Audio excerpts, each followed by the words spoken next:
Bueno, bienvenidos amigos y amigas del Instituto Ámsterdam. El día de hoy vamos a platicar con una persona que no necesita presentación porque su trayectoria misma es importantísima, no solamente en el análisis del tema de la legalización o la no prohibición de las drogas, sino también en el contexto del análisis sociológico y de fenómenos importantes que han ocurrido en el contexto social de España y también pues, de Iberoamérica. Él es Antonio Escotado.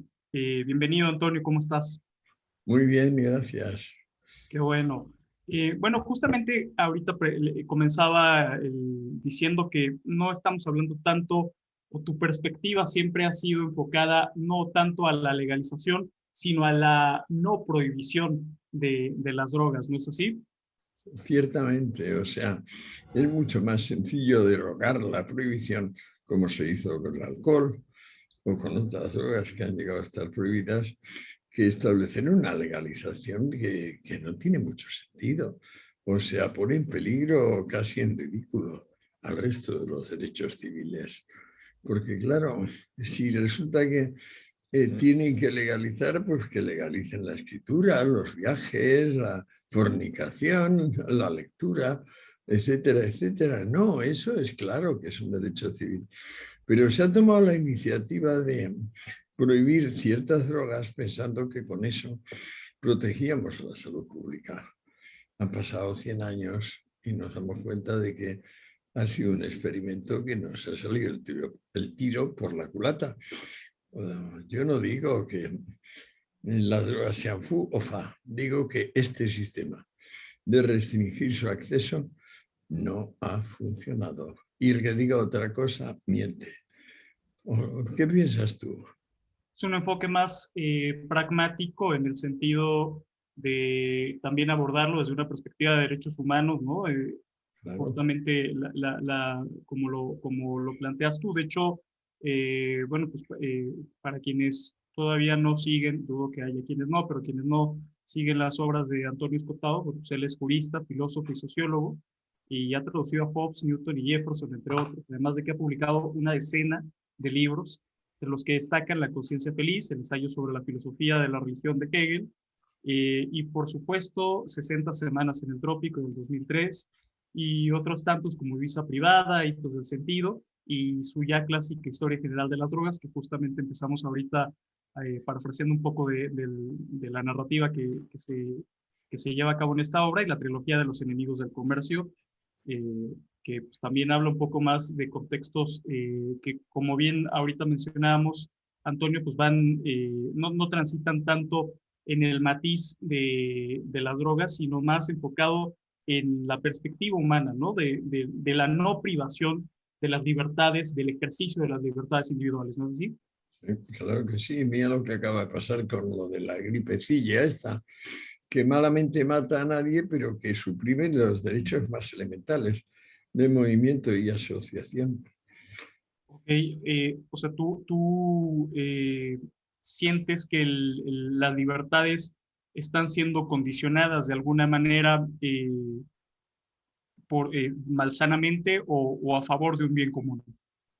No, es muy malsanamente. Lo que pasa es que no soy conspiranoico, de modo que no creo que dependa ni de una ni de 15 personas. Ha sido como una constelación, en parte propiciada por la globalización general e Internet, la que ha permitido que se montase este inmenso revuelo. Y para tratar la menos, sin excepción, la menos letal de las epidemias que conoce la historia de la humanidad, tratarla como si fuera la más letal y que permitiera aislar y separar a las personas, declarar estados de alarma, de excepción, todo esto. Y tú dices, bueno, es lógico. Cuando a un juez se le ofrece mandar en un campo donde no ha mandado, qué pocos son los jueces que van a renunciar a esa nueva jurisdicción regalada. Pero creo que ha sido una constelación, como te digo, en parte subjetiva, en gran parte objetiva, donde se han combinado todo tipo de factores Y hemos terminado por una experiencia de 1 año y pico que llevamos de serísimas limitaciones a las libertades civiles, como no se conocían desde antes de la Revolución Francesa, diría yo. Y bueno, hay que hacer algo, a mi juicio.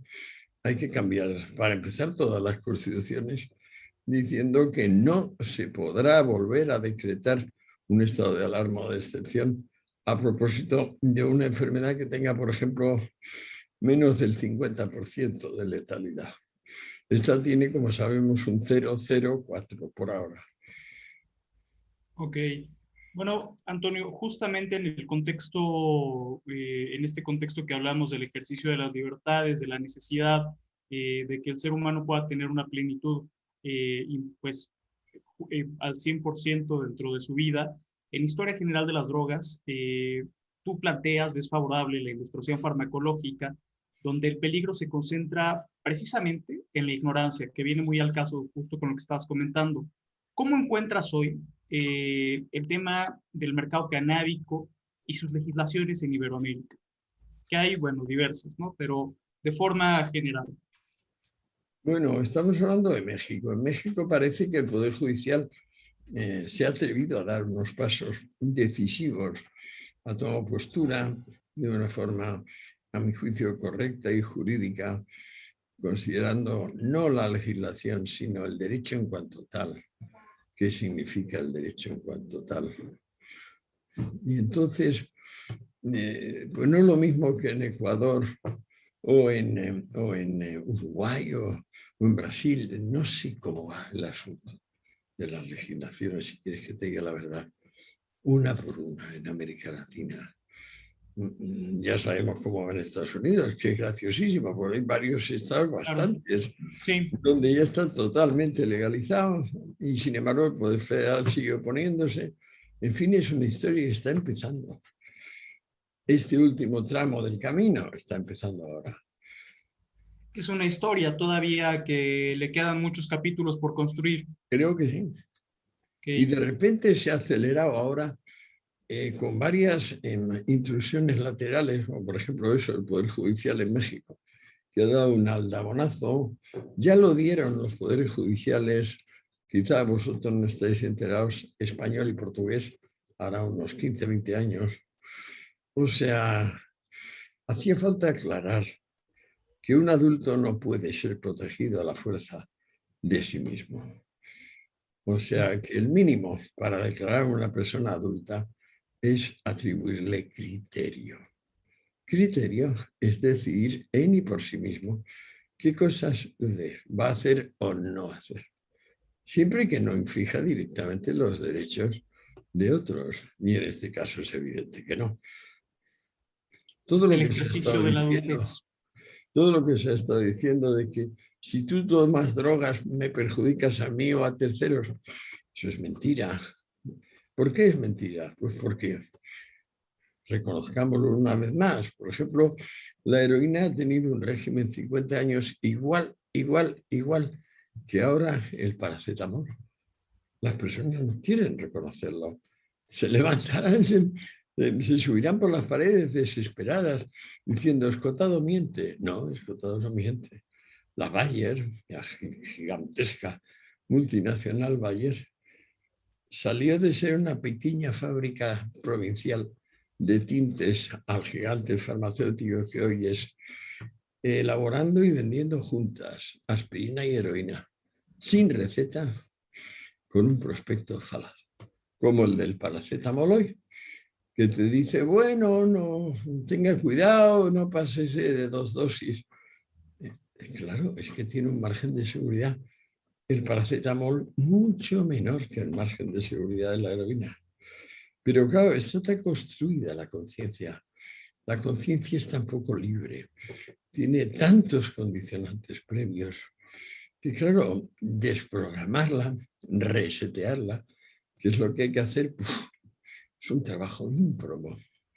Yo creo que se puede más o menos confiar a la buena fe de gobiernos con buena fe, pero no lo sé del todo, porque fíjate que llevamos más de 100 años estropeando el problema, porque en el fondo lo que conseguimos son drogas más impuras, no más caras, mucho más baratas y más numerosas que nunca, pero impuras. Sobre todo drogas muy activas, que lo que necesitan es gran calidad, digamos, gran control de calidad. Ahí es donde no lo vemos, ahí es donde realmente la prohibición tiene éxito. Y claro, no podemos decir que eso es en interés de la salud pública. Eso no es en interés de ninguna salud pública ni ninguna salud privada.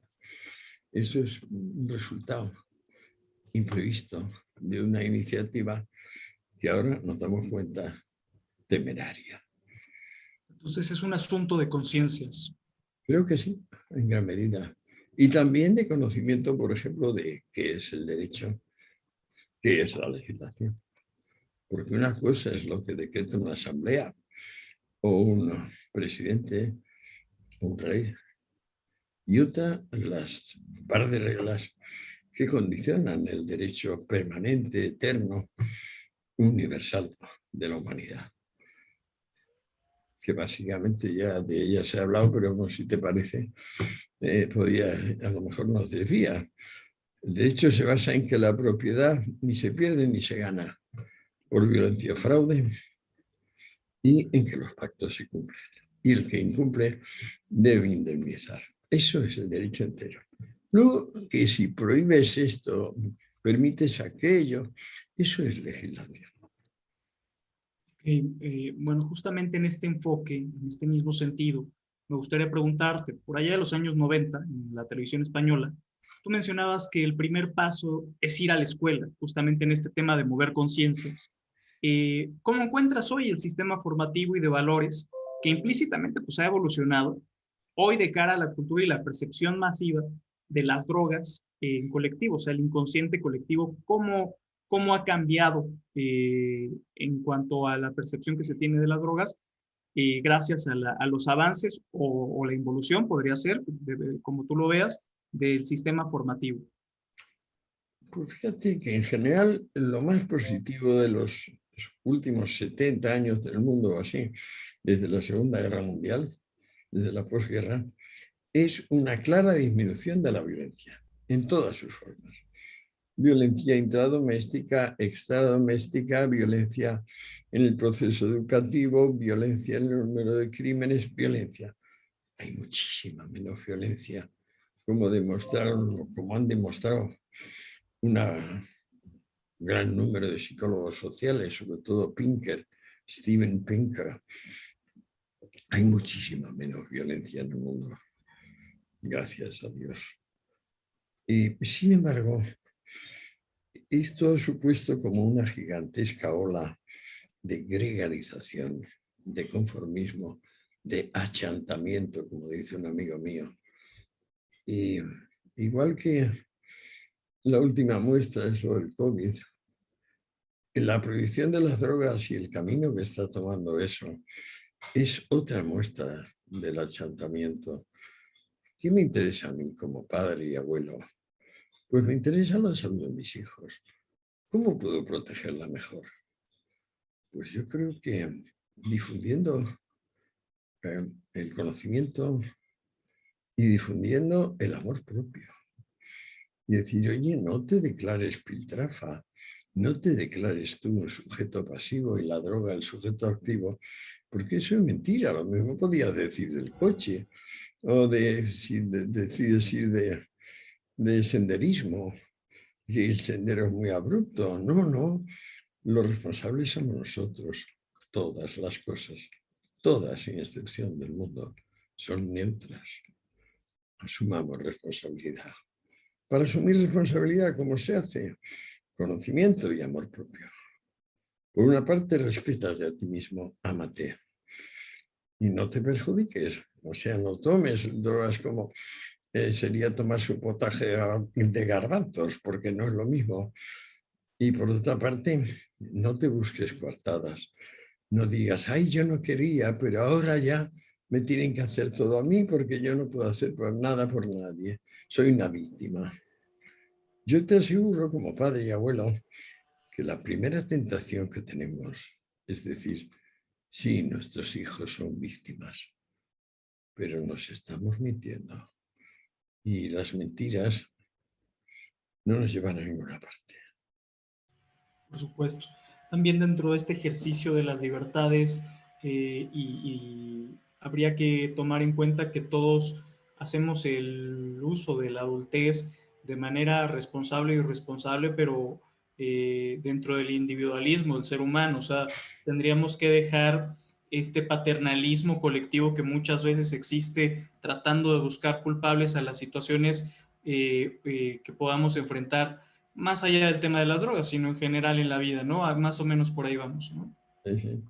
Pero Sí, tú date cuenta lo que sería que la humanidad simplemente acepte, caray, si la heroína está en la misma situación que el paracetamol, pero que no había un yonki. O sea, el primer yonki apareció cuando la heroína dejó de estar vendida sin receta y pasó a castigarse con pena de muerte su tráfico.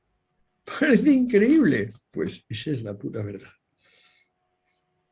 por supuesto. Sí, esto es importante y es muy sintomático. ¿A qué atribuyes tú que saliendo casi en el mismo tiempo heroína y para Cocaína y, y por los parte, alcaloides. ajá, por parte de Bayer, ¿qué pasó ahí? ¿Que fue un tema de conciencia? ¿Qué fue lo que ocurrió? ¿Cómo lo ves tú? Es que lo sabemos, para eso dediqué pues prácticamente un tomo entero de Historia General de las Drogas, porque tuve la suerte de trabajar como traductor de Naciones Unidas, tener acceso a su biblioteca y mirármelo día por día. Es decir, cómo digamos los sucesivos delegados americanos, en realidad dos, hicieron un trabajo denodado. Y esto es que ahora les llamamos cruzados morales, fundamentalmente el que luego sería fiscal Anslinger, Harry Anslinger, pues movilizaron la conciencia del mundo entero, que más o menos no se dio cuenta de lo que tenían entre manos. Primero firmaron una convención allá en La Haya en el año 16, muy vaga, restringiendo el consumo de opio y el de morfina, no el de heroína. Luego metieron la cocaína, luego bastante después el caño, luego se echaron para atrás y metieron otra vez en legalización de la morfina, metieron la heroína, en fin, fueron haciendo cosas cada vez más arbitrarias y cada vez más proclives a que la humanidad estuviese afectada por un fenómeno de falsa conciencia, es decir, de o mentirse a sí mismo o mentir al prójimo. En un caso hacia adentro, en otro caso hacia afuera, pero embustes puros y simples. Me interesa mucho este tema que dices de falsa conciencia. Claro. Es un mal endémico, la falsa conciencia de nuestros días. ¿Qué solución podríamos encontrar? ¿Qué causa de solución? Porque definitivamente es un tema colectivo que cada uno tendrá que trabajar en sus aristas de la vida privada, pero quizás habrá algo que podamos hacer para que la falsa conciencia deje de ser un mal endémico. Bueno, yo creo que personalmente he puesto mi granito de arena en esa playa. Es más, creo que he puesto 5 o 6 granitos de arena. Con que los demás hagan lo mismo, iremos bien, bien en el sentido del amor propio y la difusión del conocimiento. Porque cuando habla antes de que se está reduciendo la violencia, pero por otro lado aumenta el borreguismo, que no se te olvide la diferencia trascendental de las pastillas llamadas éxtasis o X, Sí. antes y después de que fueran prohibidas. Yo estaba traduciendo cuando Naciones Unidas debatía si meter el éxtasis en la misma cajón químico ilegal que el Valium. Es decir, que el lorazepam, el fluorazepam, Sí. somníferos, sedantes, ansiolíticos. Ya parecía decidido que iba a ponerse en lista 3 y de repente apareció el jefe de la DEA, un señor con bastante aspecto de El Padrino, con su abrigo negro hasta los pies, y un par de señores acompañándoles con su abrigo negro hasta los pies, todos con sombreros borsalino, tipo Capone. Charloteó un momento con el presidente de la JIFE, la Junta Internacional de Fiscalización de Estupefacientes. El presidente suspendió la sesión, volvimos a reanudar a la media hora y la propuesta del presidente era distinta. Estaba claro que había que meter el éxtasis en lista 1 y entonces considerarlo droga sin uso médico ni científico, que tenía que estar tan restringida como está ahora para Naciones Unidas. Ojo, no solo la heroína, el cáñamo también está en lista 1, por ejemplo, o la LSD. Y así quedó. Y yo lo cuento en detalle ese día y las chanzas que hacíamos entre los intérpretes traductores del momento y diciendo, a ver cómo se van a salir estos señores del problema práctico en el que les ha metido la aparición de este señor a última hora. Pues el señor luego, ese mismo día, hizo declaraciones a la prensa en Viena diciendo que, mire, que él no sabía, que él no era psiquiatra, ni químico, ni nada, pero que en los Estados Unidos había tal interés por este fármaco que el mero hecho de ser deseado revelaba la absoluta necesidad de situarlo en un nivel inaccesible, en lista 1. Pero date cuenta que ahora se toma muchísimo más éxtasis que entonces. Ahora todo el mundo toma. Yo estuve un año sabático en Tailandia y para mi estupor, hasta en Vietnam organizan raves, es decir, esas reuniones multitudinarias donde prácticamente lo suyo es poner cierta música y que haya miles de personas mirándose a los ojos fijamente y dándose besos. Y claro, que no lo sepamos, que nuestros padres, nuestros hermanos, nuestros hijos piensen que, por ejemplo, toman éxtasis la misma proporción que tomaban en los años 80, es que es un embuste muy grosero. Es que por lo menos toman 100 veces más personas de las que tomaban entonces. ¿Y gracias a qué? Gracias a prohibirlo. Igual que la heroína. O sea, parece mentira, pero esta evidencia, la falsa conciencia la tapa y la tapa y la tapa.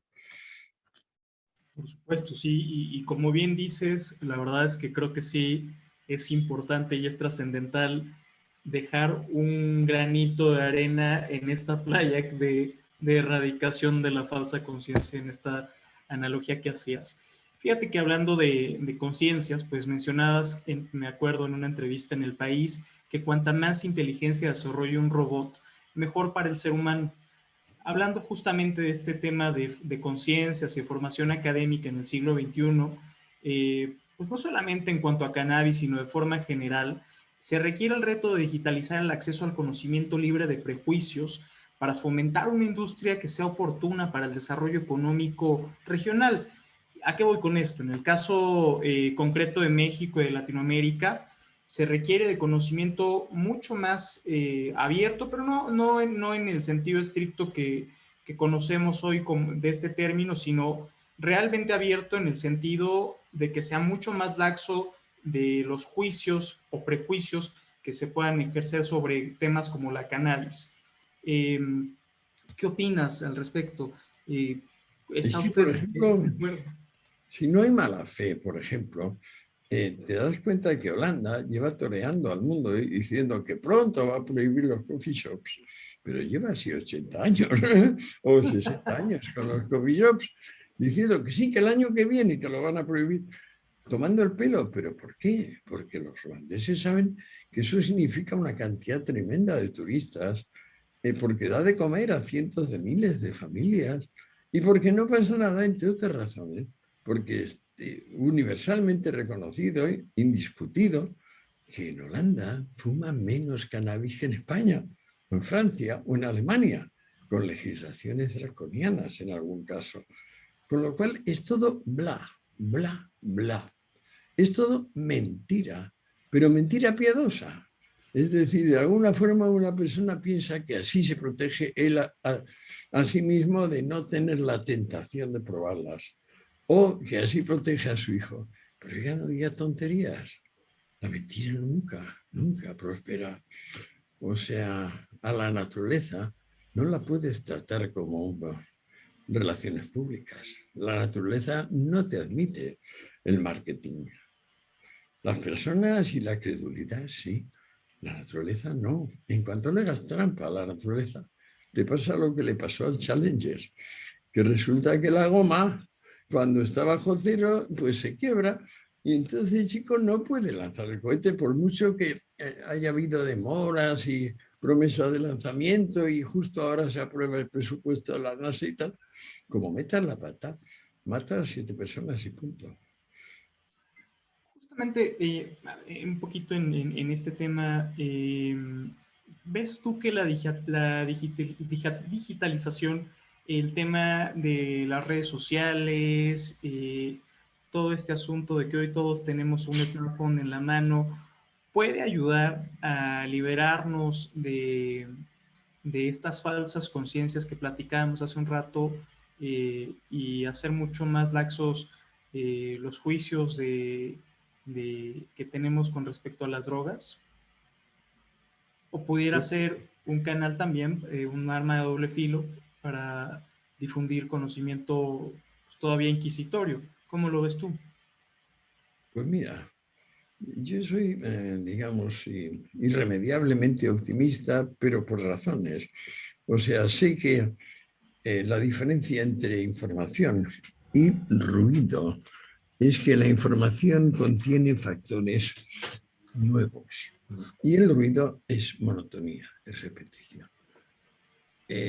Todo lo que viene relacionado con la prohibición es ruido, es repetición. Es decir, es una y otra vez volver al mismo tema de o me estoy mintiendo o estoy mintiendo al vecino, pero no me interesa saber. No quiero saber. Yo no tengo ningún miedo de lo que se llama inteligencia artificial. Por ejemplo, tengo un hijo muy inteligente, Antonio, que siempre piensa que la inteligencia artificial obedecerá a alguna inteligencia privada. Y le digo, hijo, entonces es que no es inteligencia artificial.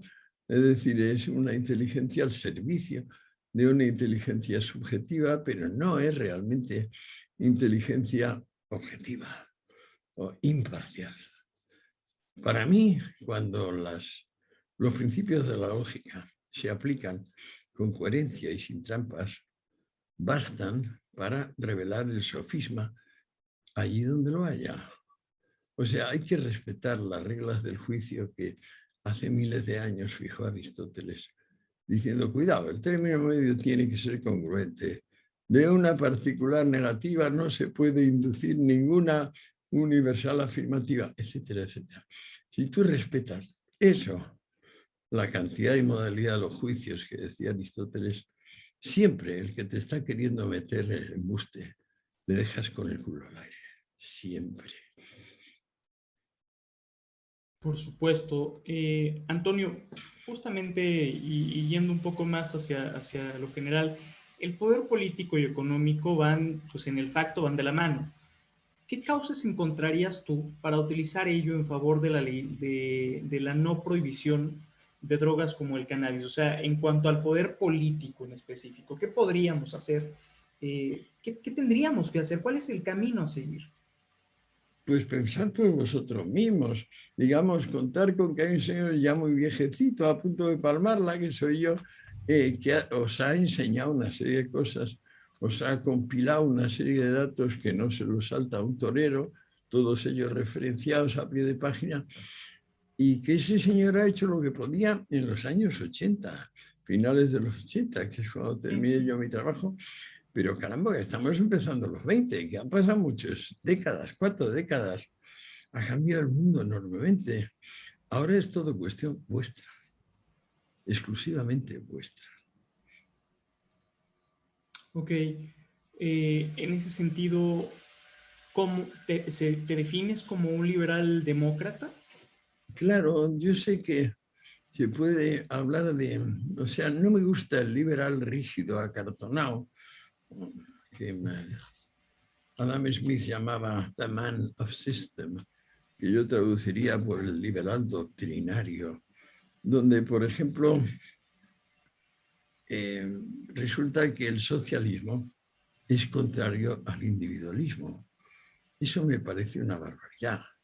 O sea, lo que me parece más preciso es decir que hay un socialismo democrático que respeta escrupulosamente los derechos individuales, sin perjuicio de tener como objeto principal la erradicación de la pobreza, tanto espiritual como material. Y hay un liberalismo mesiánico que, igual que en el caso de los cruzados morales de las drogas, queriendo arreglar el asunto, lo que hace es empeorarlo dramáticamente. O sea, queriendo ayudar a los pobres, lo que hace es hacer de todo el mundo un pobre. Llegará a decir, como dijo Chávez, mira, ya hemos hecho la revolución antiimperialista, ya ahora no nos importa volver a ser muy pobres. Y tú dices, idiota, esto no vale, esto es mentira, esto es trampa, esto es un truco de vulgar, no de casino, este es un estafador de feria el que te está contando esta peli. Oh. Volvemos al tema de las falsas conciencias que incluso pueden llegar a mover masas, ¿no? Hombre, ya te digo. Sí. Es que hay un libro que se hizo muy famoso al principio del siglo XX y se llamaba Psicología de las masas, de belga o francés, un tal Gustavo Le Bon. Y inmediatamente el éxito de este libro motivó un par de libros de Freud, que creo que es una inteligencia preclara. Ahora se dice que Freud no era científico, el que dice eso no sabe lo que dice ni lo que es ciencia, pero en fin, el análisis de lo que podemos llamar masa y conciencia másica y, digamos, propaganda, está todo entremezclado de una forma imposible de separar. Y empezó a constituirse cuando Lenin se dio cuenta que el reflejo condicional que Pavlov había aprendido a troquelar en los animales se podía exportar a los seres humanos. Y que por tanto podías llegar a crear un régimen que si le dabas 4, 5, 6 décadas de mandar omnímodamente, ya nunca nadie más se preguntaría, oye, ¿y esto por qué? Sino que todas las reacciones serían automáticas, como salivar cuando el perro oía la campana. Este es el gran proyecto de Lenin. Y es la innovación que introduce en la dictadura del proletariado de Marx. Él dice, la dictadura del proletariado de Marx será eficaz cuando se tecnifique. Tecnifique significa utilizar la técnica, los recursos técnicos, a efectos de que, bueno, no es simplemente coger individuo a individuo e indoctrinarles, sino educarles de tal forma que a la larga todos sean borregos, obedientes.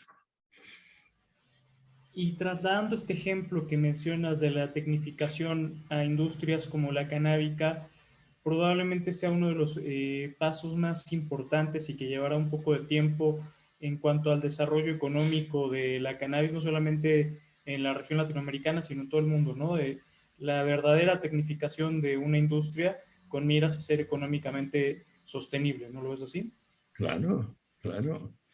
Y Lenin sabía que no iba a ser económicamente sostenible la implantación del reflejo condicional, más que a muy largo plazo y admitiendo, por ejemplo, que la renta per cápita no solo no iba a subir, sino que iba a seguir bajando sistemáticamente, como ha sucedido en todas las dictaduras estas. Y entonces finalmente lo mínimo que tienes es desnutrición.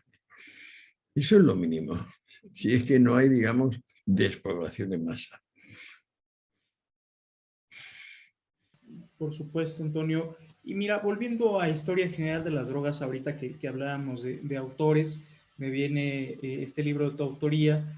Hablas tú de magia, farmacia y religión, que también son otros temas, pues ciertamente espinosos en los inconscientes colectivos de todas las regiones en el mundo. ¿Cómo ves esta triada en la coyuntura del 2021?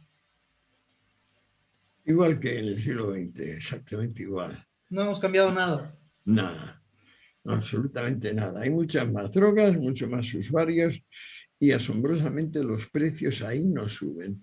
Suben en todo, pero ahí no suben. Tú comparas lo que el precio del modelo T de Ford con el precio actual del Polo, del Volkswagen, que viene a ser lo equivalente, y verás que, claro, pues hay que meterle 3 ceros.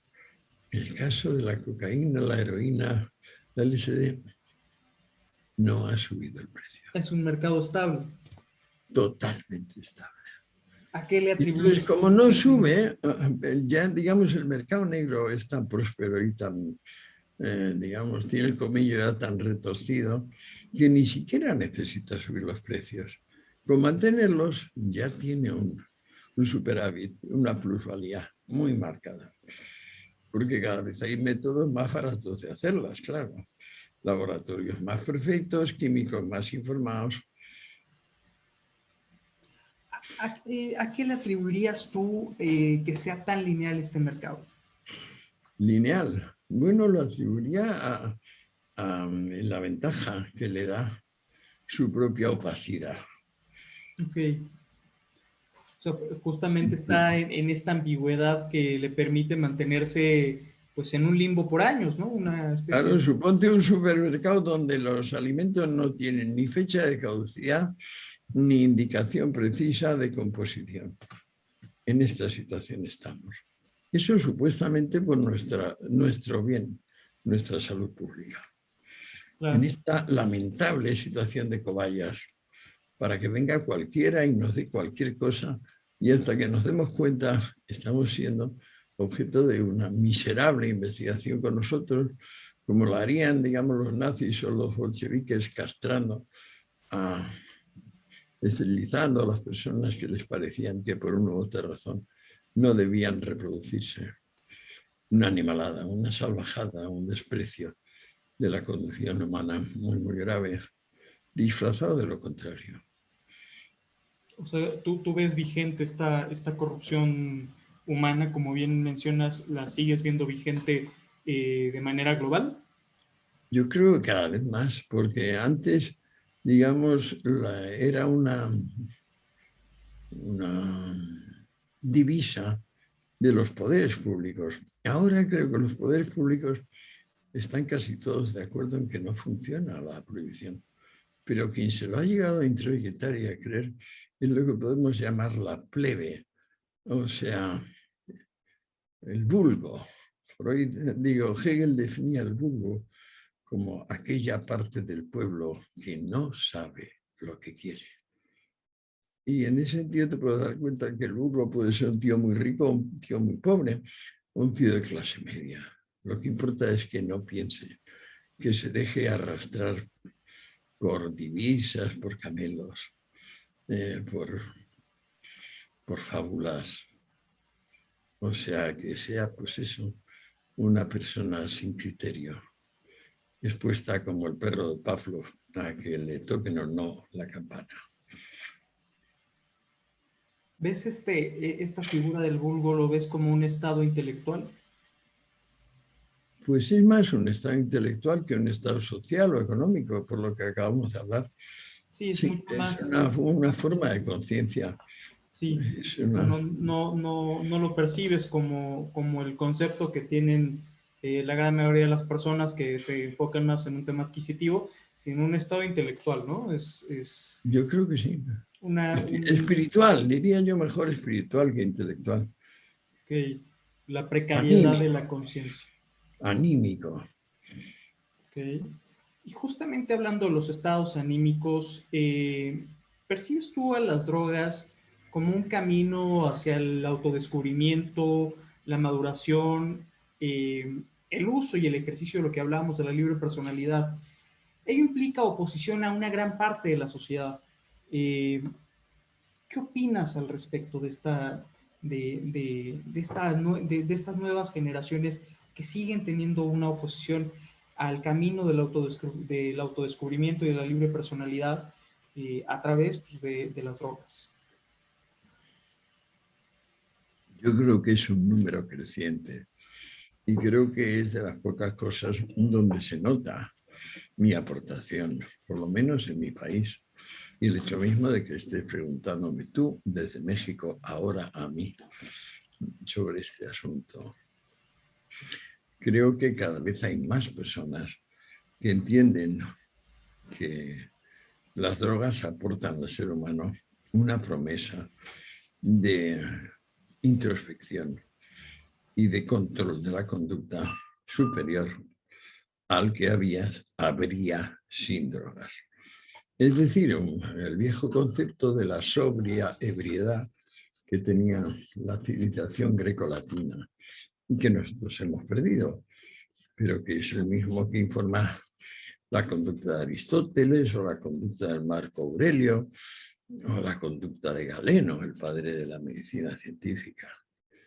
Esto es que las drogas son artículos neutros en sí, que unas veces sirven para ayudar, otras veces perjudican. Pero a la ley solo debería interesarle aquellos casos donde alguien las usa para engañar y perjudicar a otro sin explicárselo antes. Es decir, donde alguien opera como envenenador en un grado más o menos agudo y directo. Ok, perfecto. En ese contexto, Latinoamérica, como bien sabes, tiene un retraso sistémico en muchísimas materias, económica, social, cultural. ¿Qué oportunidad tiene una región como Latinoamérica con una industria regulada de cannabis, que es uno de los primeros pasos? Hace rato platicábamos del cannabis, pero ahorita en el contexto de las drogas, uno de los primeros pasos, un preámbulo para adentrarnos al ejercicio de la libre personalidad, es la industria del cannabis. ¿Qué oportunidad ves tú con una industria regulada? ¿Podríamos decir que la industria y los progresos son factores que fortalecen los dogmas de pensamiento? Creo que debemos atenernos a las cosas que pasan. O sea, ¿qué viene pasando en los últimos 70 años en Holanda? Pues que se fuma menos hachís y menos marihuana que en el resto de Europa. ¿Qué viene pasando en California y en Colorado desde que se ha legalizado completamente o normalizado completamente la producción y consumo de estas cosas? Fijémonos en la realidad. No hagámonos pálpitos, imágenes de futuro. No desviemos el tema atribuyéndolo a otros. Guardemos la cuestión para nosotros mismos. Digamos, mira, aquí se predica con el ejemplo. Y luego se conoce, como decía Hume, con sentido común y un par de buenos ejemplos. Eso es lo que es el acto de conocer. Cuando un buen profesor conoce una materia bien, lo que hace es aplicar sentido común y dar a los alumnos un par de buenos ejemplos. Siempre, siempre. Fíjate que en ese tenor, el estado de California en concreto, pues sí, de alguna manera ha predicado con el ejemplo para el resto de los países emergentes en materia de cannabis, derivado de su regulación que ha sido exitosa en materia de recaudación fiscal y en materia social. Ha mantenido la paz social, no han existido estos desbordamientos que persisten en algunas conciencias conservadoras de que si hay marihuana legal entonces habrá un desorden estridente. ¿Cómo ves Pero tú el caso de California?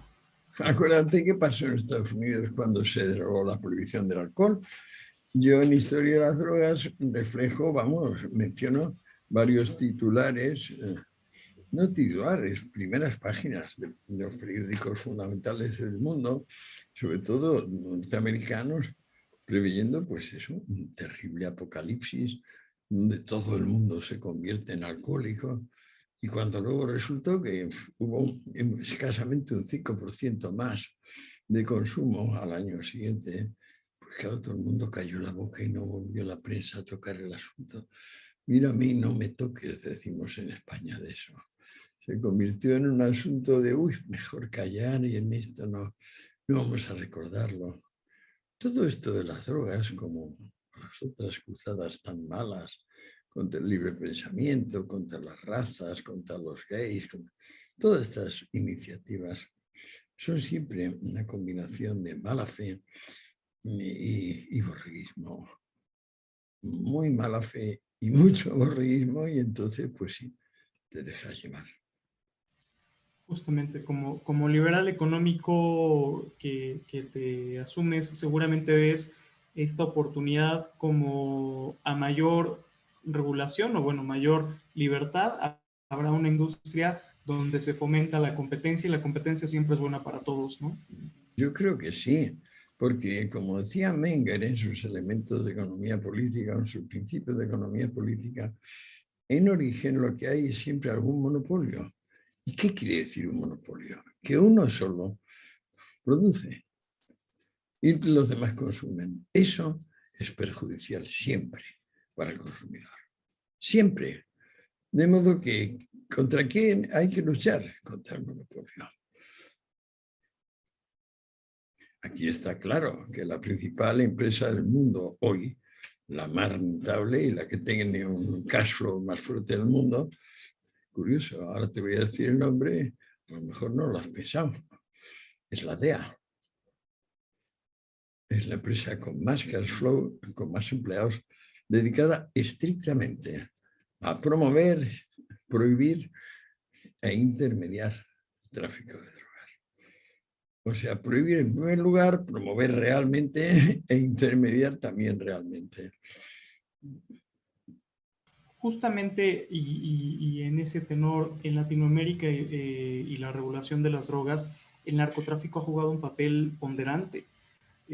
Tú mencionas en alguna de tus obras que todo crimen de lesa majestad es finalmente un crimen de lesa humanidad. Esta ¿Sí? inercia de sociedades esclavistas gobernadas por una lógica clérigo-militar, que hablamos hace rato de las falsas conciencias. ¿Cómo ves este asunto? Es lo que tú mismo acabas de decir. Por supuesto, es decir, bajo el pretexto de que se ha desobedecido al príncipe o a la autoridad de la fe o de la Sagrada Medicina o del Sagrado Colegio de Farmacéuticos, entonces se castiga a las personas como si hubieran hecho algo perjudicial para terceros, pero es mentira. Lo único que han hecho esas personas es ejercer su libertad. Y entonces, claro, al castigarlas por ello y encima decir que es por otra cosa, un crimen de lesa majestad es en realidad un crimen de lesa humanidad, o sea, estás pisoteando la dignidad humana, no ya la libertad humana, la dignidad. Claro. Bueno, y finalmente hablábamos hace rato de mover conciencias, de que a través de tus obras has puesto un pequeño granito de arena para que poco a poco vayamos migrando hacia sociedades un poco más inteligentes, por decirlo así, humanistas y sobre todo espirituales. Yo recuerdo que Fernando Sabater mencionaba sobre una de tus obras que promueves una fenomenología de la conciencia. Fenómeno, fenómeno. Es que la distinción es, Fenomenología de la conciencia. claro, es que recuerda que fue Kant en la crítica a la razón pura el que distinguió la cosa en sí, que llamaba noumeno, y la cosa vista por nosotros. Esa vista por nosotros era el phenomenon, es decir, es lo que aparecía de la cosa. Igual que la cosa en sí tiene un ser en cierto modo incognoscible o por lo menos muy oculto, el fenómeno no, el fenómeno está todo lleno de apariencias, de determinaciones espaciales, temporales, y eso es fenomenología, significa ir describiéndolo como apariciones de cosas concretas, no ir analizándolo en profundidad como qué es esto, sino que, cómo aparece esto.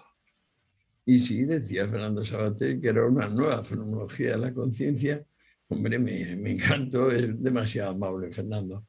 Sobre todo porque supone indirectamente una comparación con la obra que, a mi juicio, es la más profunda jamás escrita por el ser humano, la fenomenología del espíritu de Hegel. Claro. Un libro de 1807, por cierto. Muy bien. Y justamente en ese tenor, me gustaría preguntarte finalmente, ¿cómo ves tú el futuro en los Ahí próximos está, que 10 me años? quejo una y otra vez vuelves a lo mismo. Querido, eres un pesado. Ay, perdona que te lo diga. Eres un pesado. Yo no veo el futuro, yo quiero ver el presente. Y para ver el presente con claridad tengo que tener muy presente el pasado. Del futuro me paso por completo. Los hombres libres se preocupan por lo que hacen, no por lo que vayan a hacer los demás o por cómo vayan a ser las cosas. Pongámonos manos a la obra, cultivemos el ejemplo. A cada día su fan. Muy bien. Bueno, pues muchísimas gracias por habernos acompañado en esta ocasión. Ha sido una gran plática, una gran charla. Seguramente las personas que vean esto aprenderán mucho de justamente de esta esencia de ver la vida, de ver el presente, vivir el presente y a partir de ahí construir soluciones que seguramente quedarán para la posteridad, ¿no? Espero, querido amigo, espero que sí. Muchas Vale. gracias. Buenas Muchas gracias. tardes. Vale. Buen día, Antonio. Buen día, Gracias, mil querido, buen gracias. día. Hasta luego. Un abrazo. Adiós. Bye. Bye.